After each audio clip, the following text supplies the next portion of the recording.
Imagine walking into an interview, confident, prepared, and ready to prove yourself, only to be told you didn't get the job, simply because of the color of your skin. This isn't just some fictional story, but a harsh reality faced by many. Meet Marcus, a talented and driven individual who was turned away from a promising opportunity due to prejudice that no one should have to experience. But this isn't the end of his story. A month later, the company that rejected him comes to a shocking realization. Their mistake was not hiring Marcus.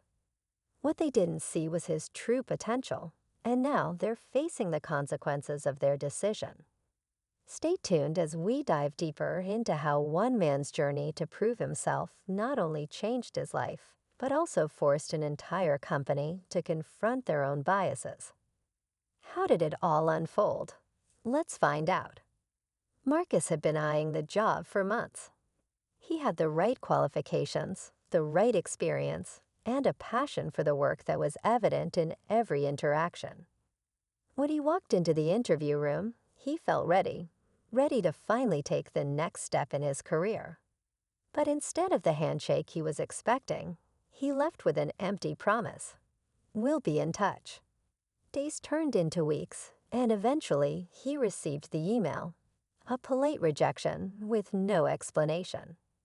It was a bitter pill to swallow, but Marcus didn't give up. He knew the world was bigger than one company's decision. Meanwhile, the company itself was struggling. Despite their best efforts, the team just wasn't clicking, and projects were falling behind. Their search for the right person continued, but something was missing. The more they tried to fill the role, the clearer it became. They had overlooked a candidate who could have been their solution. But now it might be too late. As the weeks passed, Marcus threw himself into his work, finding new opportunities where he could grow. But the rejection still stung, lingering in his mind like a shadow. He couldn't shake the feeling that something more was at play, something deeper than just his qualifications. Was it because of the way he looked? Was his talent truly overlooked because of his skin color? It wasn't the first time he had faced this kind of obstacle, but it was the most blatant. The frustration simmered inside him, but he held on to hope that one day he would be given the chance to prove everyone wrong. Meanwhile, inside the company, things weren't going smoothly. The team was underperforming, and the pressure was mounting. Behind closed doors, whispers started to circulate. Several employees noticed how the candidates they'd chosen weren't living up to expectations. Some began to question the hiring process, but no one dared speak up. They were too afraid of the fallout, too afraid of rocking the boat. Then one fateful day, during a meeting, the topic of Marcus's interview came up again.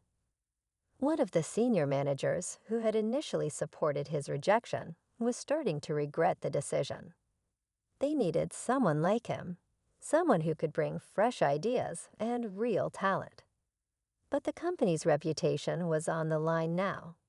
How could they admit they'd made such a big mistake? Would Marcus even want to work for them after the way they had treated him? The clock was ticking, and no one had answers. The tension within the company was palpable.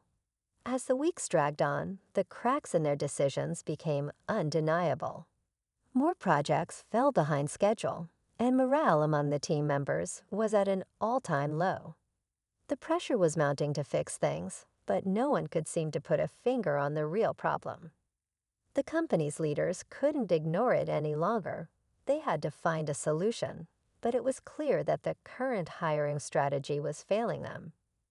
It was during a late-night strategy session that the conversation took a turn. One of the executives, who had once brushed off Marcus's application, brought up his name again. "What if we reached out to him?" she suggested hesitantly, her voice tinged with doubt. "What if we're wrong?" But another executive quickly shot it down. "You think he'll come back after the way we treated him? After the way we turned him away just because of his skin color?" It was a question that echoed in the room, leaving a silence that no one seemed ready to answer. Meanwhile, Marcus had moved on.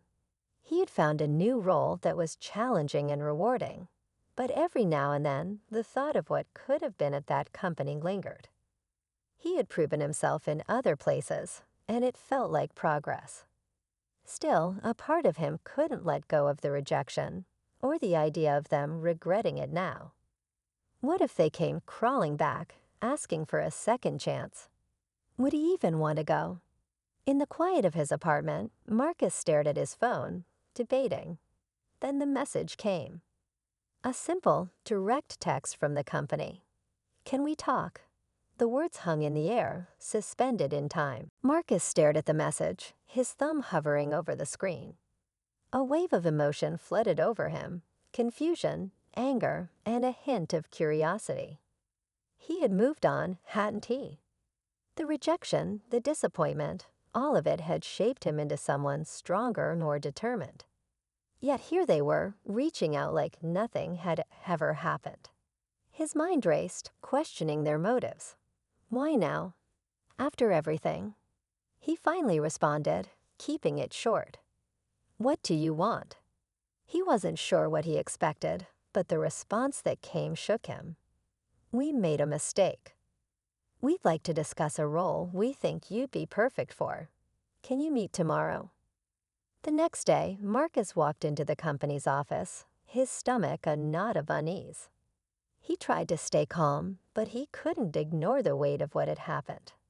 As he sat across from the same executives who had once turned him away, the tension was palpable. They looked uncomfortable, some avoiding his gaze, others shifting in their seats. Then, just as the conversation started to take shape, an unexpected figure entered the room. Riley, one of the company's top managers who had been instrumental in rejecting Marcus's application.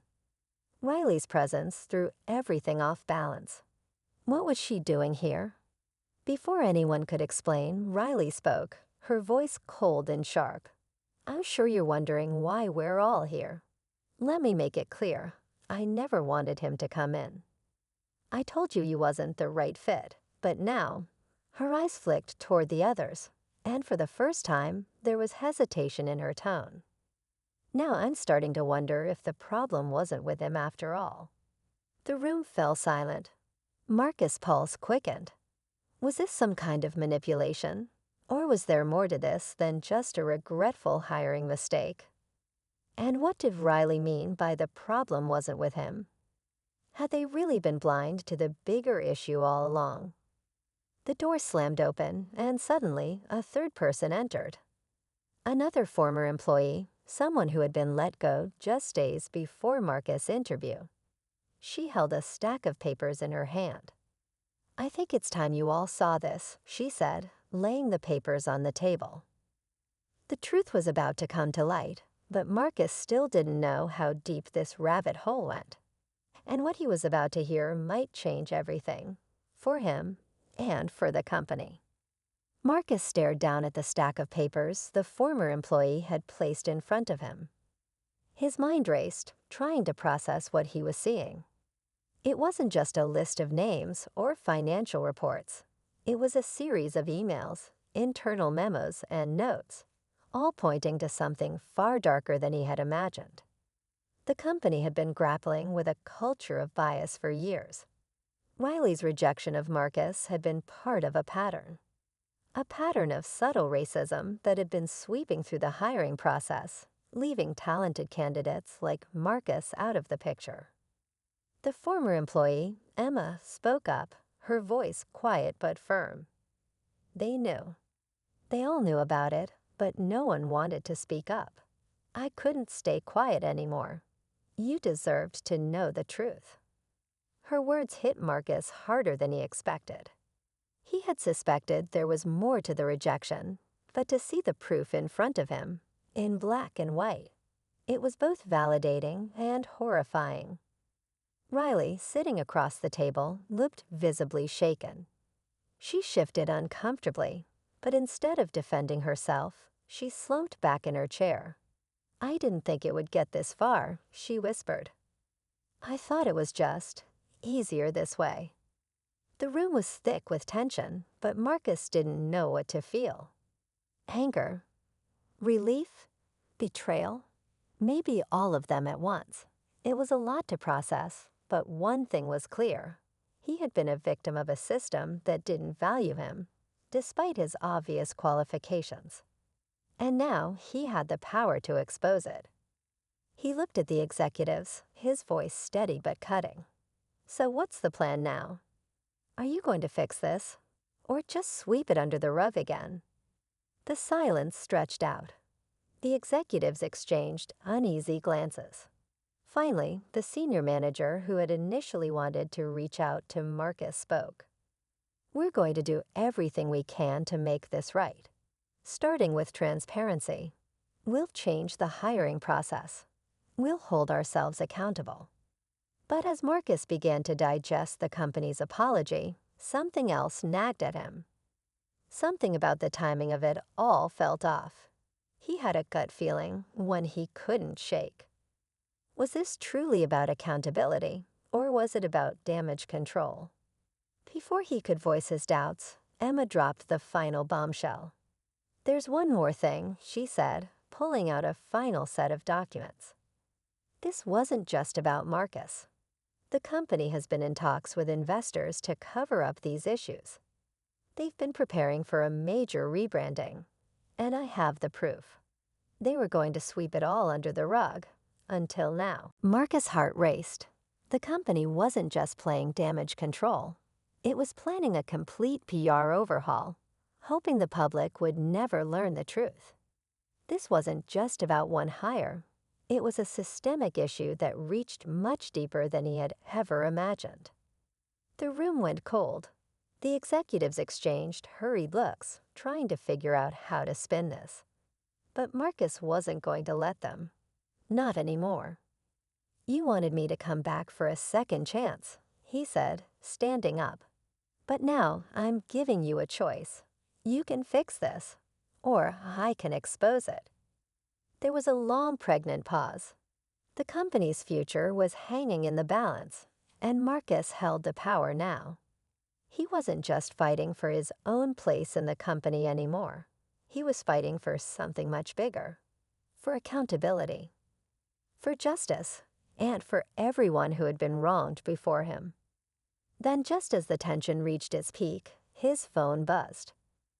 A single notification popped up, and Marcus couldn't believe his eyes.